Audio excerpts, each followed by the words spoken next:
मध्ये आपल्या सगळ्यांचं स्वागत। मी निखिला। महत्त्वाची बातमी, राऊत राज्याचं वातावरण बिघडवत आहेत, राऊतांना जेलमध्ये टाका असं नारायण राणे यांनी म्हटलं आहे। संजय राऊतांना राज्यामध्ये उद्रेक करून दंगली घडवायची आहेत असा आरोप नारायण राणेंनी केलाय। निवडणुकीसाठी कुणाला दंगली करू देणार नाही असं नारायण राणे यांनी म्हटलं आहे। महाराजांच्या पुतळ्याचं राजकारण, उद्धव ठाकरे, काँग्रेस, शरद पवार काय वाटत नाही? दुसऱ्याने तर सोडले हो, पत्रकार कोण आहे तो, त्याची मी केस करणार, मी स्वतः करणार जर सरकारने नाही केली तर। महाराष्ट्र स्वाभिमानी आहे, छत्रपती शिवाजी महाराजांचा आहे।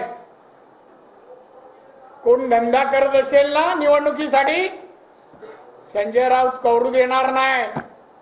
तू कधी गेलास, किती वाजता गेला, तिथे कोण कोण होते मला माहिती आहे। मी तिथून 7-8 मिनिटावर राहतो। तुझं एक कारस्थान निवडणुकीसाठी उद्रेक करायचा आहे, महाराष्ट्रात दंगली घडवायच्या आहेत। राज्य सरकार स्वस्त का, ताबडतोब अटक करा।